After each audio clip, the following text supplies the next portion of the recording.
our next topic is headed today's technological journey in FM, which is going to be presented by another stalwart of FM for the last 30 years. This gentleman introduced me to the opportunities offered to FM by CAD and CAFM some 30 years ago, back when we were still getting used to the idea of having computers in our buildings instead of having them in separate buildings. He's now the head of digital workplace solutions for Cadline. Please welcome Nigel Warrick. I want to take you on a little bit of a journey of how we link BIM to FM, and just introduce some of the software and some of the other different tools that we use. It's interesting, there's been statistics that 95.5% of all data captured goes unused from the built environment. In response to that, it's both a challenge and an opportunity. Leading companies are now implementing data-driven strategies to create better solutions, improve efficiency, serve customers and suppliers effectively, increase ROI. All great words, but I just want to take on a bit of a journey about what you need to sort of have as a skill set within your organisations when you're looking across the whole spectrum between BIM and FM. So BIM, up on this slide you'll see, is on the left-hand side, design, construct and build. And then we've got the REBA process, which is actually then usually followed out as part of that process and links to the FM people in the operations side of the business. The Institute of Workplace and Facility Management wrote a great paper actually, linking BIM to FM systems, and you can find that online. But what was interesting, you see on the right-hand side in a second, is the REBA process and how that connects the design to the FM world. But there's loads of information that's collected in design, construct and build that can be used by the facility managers. But as mentioned before, it quite often doesn't get connected. Lionel, though, showed on his slides how you can connect that world to the FM if you go through a structured process. So really, it's a handover and closeout and the in-use bit that needs to be sort of improved between these different organisations. I'm not just talking about big projects, I'm talking about small projects, refurbishments, existing building projects. The same process needs to sort of be leveraged. And then there's these project management tools that people are using as well, P6, Primavera, all that information needs to be connected to the FM world. So we actually get the benefit of all this wonderful 3D technology, move from a 2D world to a 3D world. So it's worth asking, is your digital workplace connected? It's becoming very difficult for organisations to source, retain and develop quality tech-savvy staff. And in a second, I want to run through a little bit of a journey about the sort of things you need to know or even bring into your business when you're connecting all these things together. The width and experience to meet the current and future digital transformation journey. So what do you need to consider? So really, you have to look at supporting a project all the way from concept to completion. Don, point cloud. Now, there are tools available now. This is a little film of how you can go out with a Trimble camera or a Fera camera, and you can actually scan a site, and you can see, as you scan this site, millions and millions of points that are collected from these cameras, these scanners. Those positions are the positions of the cameras you're doing this. You can actually capture an as-built or existing building with these cameras. And on the overview, you can then go inside. This is just a little engineering block on the side of a block of flats, and capture the internal information as well. And that's captured in great detail, great accuracy. Construction type drawings can be produced from this. So you get an idea. We're now looking at the inside. So these cameras are fantastic. We're doing several projects at the moment where we capture this type of detail for manufacturing plants, for offices. If we just go back to the slides. If we look at the Revit model, so when you then capture that information, you can then, back office, convert that into a Revit model. So you're not just capturing that into a point cloud, as you saw just there, you've then got the same information within a Revit model, and you can see the actual output that you get from that particular scanning exercise. And of course, that's high detail. And then, of course, you can, as I'll show you in a second, use that information. If we just come out of that slide. If we go into the, that one. I should be pressing this myself. So what happens is, this is a BLK 360 camera. A guy's walking through a building. They can also use a tripod if they want a bit more of a steady fixation on it. And as he goes through, he's capturing the information. I just want to run this film. So then what happens is, you can then federate a model from that scanning, so you end up with the actual output. That creates a Revit model. And then, of course, what you can do, if you've got a Revit model, you can add furniture. If you want to add furniture, you can obviously capture furniture that's in place. Anything visible can be captured. And then what happens with a Revit model, you've then got a database at the side, a COBie database. So when you look at a door, or you look at any component, it's a physical component, an elevator, and you can add the asset information. And this is where you should then link to your FM systems or your CAFM IDMS systems. If we go back, Dom. Go to the next slide. An interesting thing is, as you're capturing that information, you're actually collecting it in its GPS coordination and its GIS position, and in terms of where it sits on the Earth. So really then, the other thing you need to be aware of is GIS, the fact that you need mapping technology, outdoor mapping. A lot of companies now are doing indoor mapping, as they call it, be it Esri, be it other IDMS companies. But that model sits in its worldly location, and therefore the assets inside it, if you're capturing them, are also sitting in their actual physical location in the Earth.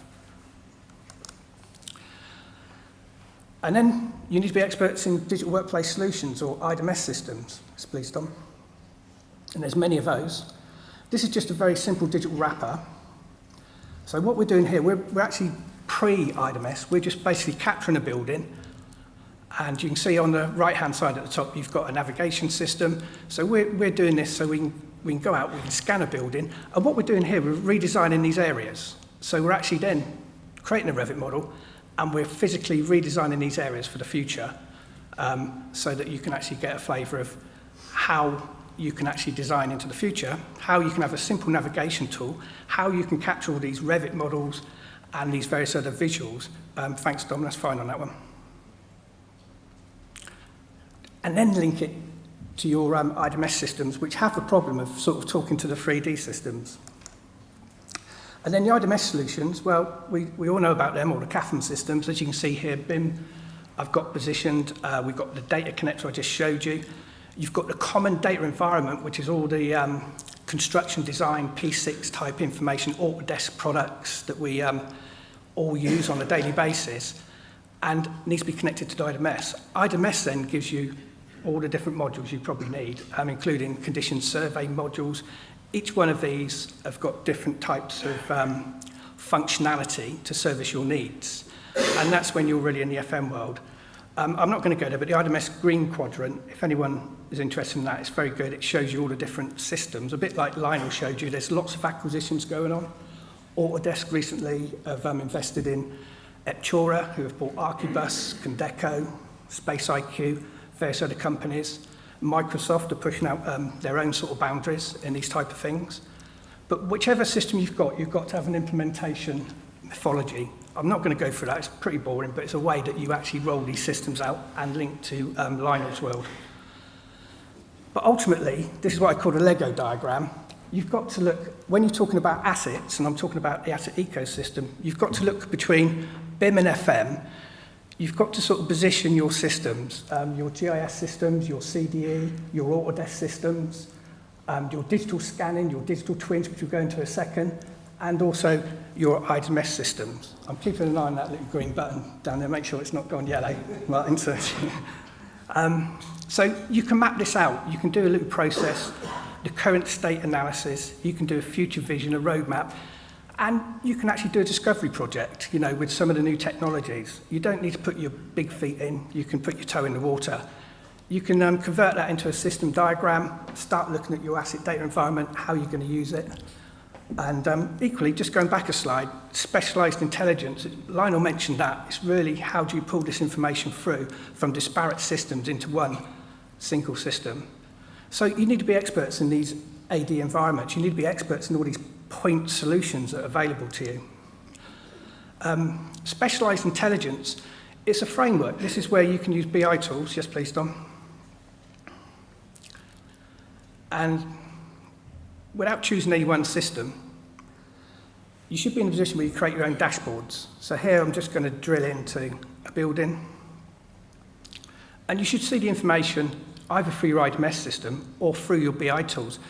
You know, add amenities of your different buildings, be able to link to scans, be able to look at charts. And the charts that you pull at this point of view should actually involve drilling down into all the different systems and locating them. And that's what I call specialised intelligence. It's looking across the whole width of the opportunity of different systems that might be feeding you with data. Occupancy from your desk sensors, utilisation timelines. You need to be able to look back in history so you can start looking at historically what you've done and how it's improving or not improving. Energy and sustainability. So really, a framework, a very simple Java framework, or using BI tools, you can start pulling this together. You've got to be careful, though, because sometimes you can create what I call a TFL man, the man with a big brain, brilliant, does all this BI, and then he goes on holiday and it all falls together, all falls to bits, or isn't actually scalable to other people. Operations, look at your work order management.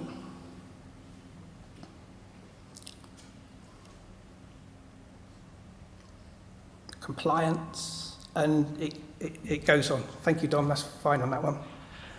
Any of these things I'm showing you, I can actually play separately if you want to come and talk to me. I've got live feeds to some different projects and what have you. So what you also need to be is experts in digital twins, because when you've got your Revit model, you then want to take it into a digital twin environment, possibly. You also need to be experts in digital reality, and of course, you need to be experts in Autodesk Construction Cloud. Being part of Cadline, that's one of our huge strengths because we're a premier Autodesk dealer. Michael Johnson's dialed in and he's listening to this show. He couldn't make it today. So any Autodesk questions we can funnel through our experts at Cadline internally. But let's just look at digital twins, if we can go to that one, Don. So this is where we've taken the Revit model and we've pulled it into a digital twin. And you can see here, even before the public or the people who worked here, this refurbishment project was finished, we could actually visualize what it was going to look like. This is a London office as well. You can walk through, you can visualize this. So again, even before they've done the work, we can lay out the office and give people an experience and walk them through. And even capture the outside as well. So what we've done here, we've actually done a Revit model. We've done a process, which I'll show in a second, of how we make that small, because these are massive. And then we've created here, this is where you'd have the head mask on, and you'd be going through augmented reality, and you'd be walking through there with and you can see you've got the floor plan on the right-hand side, the mouse, the interactions you'd be doing through the system or on your computer. And what you'll find here, this is where the digital twin is a physical environment, a copy. You could start, if you wanted, linking to your meeting room systems. On that screen, you could have BBC Channel working live. So it gives you the opportunity to actually start using these spaces. And should you wish, you could tag your assets through here as well. If we go on to next. And then digital reality. Sorry about that. I forgot about that coming on. Again, this is where you've got then the mask on. This is what you'd see when you've got the mask on, and you control where you're going. And this is a water treatment plant. So you can walk around the water treatment plant, you can bring different things in, you can visualize. And you can imagine the benefits of doing this for training, for compliance, various other things. And basically, you can walk all the way through that plant into all the buildings, having converted it into a Unity environment here, in fact, which is game software. Now, the reason we use game software is because it's very, very quick. As you can imagine, we can pixelate the models into this, but you don't have, there's also Autodesk products as well that do exactly the same and give you the same sort of functionality. So what happens is you got your face mask on, you point your pointer, and off you go, and you walk around the actual plant and walk into all the buildings. I'll just let that run for a second because we'll go into the building. If not, we'll wind on, because I'm sure that'll be going yellow in a second. I'll talk for England, that's the problem. I'll carry on chatting, so we'll just go into the building. And there you can see you're in the building, you've got all the functionality. Okay, Dom, that's great on that one. And then if we go on to the next slide. And of course, underpinning all this is all the Autodesk products. You know, you need to be experts in those as well. So really, when it comes to digital twins of the ilk I'm showing you, there are 5 different levels. There's the virtual twin, the connected twin, predictive twin, prescriptive twin, and the autonomous twin. But basically, in those digital twins, you have to have a process. So on the right-hand side here, you see the Autodesk products kicking in, and then we do the Pixie Studio where we take these big models and we really squeeze them down into small models. It doesn't use a relationship with the Revit model. If that gets updated, so does that. And then, of course, we then do the VR. We're in a position where it can actually appear on your phone and it can appear on your handheld bits and pieces. So Autodesk Construction Cloud is obviously very prominent underneath this. And then, of course, experts in 3D visualization, if we quickly go in there.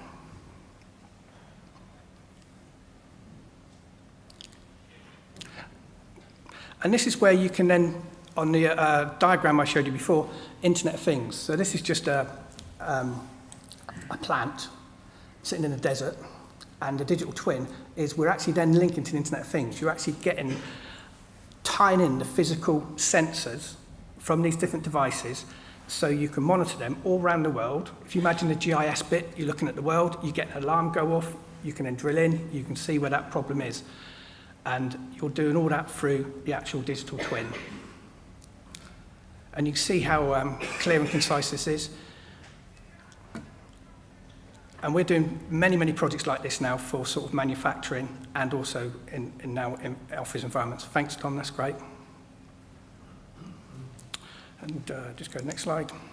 So really, just to summarize, you have to be experts in all of these things. What a challenge. You know, it's very, very difficult.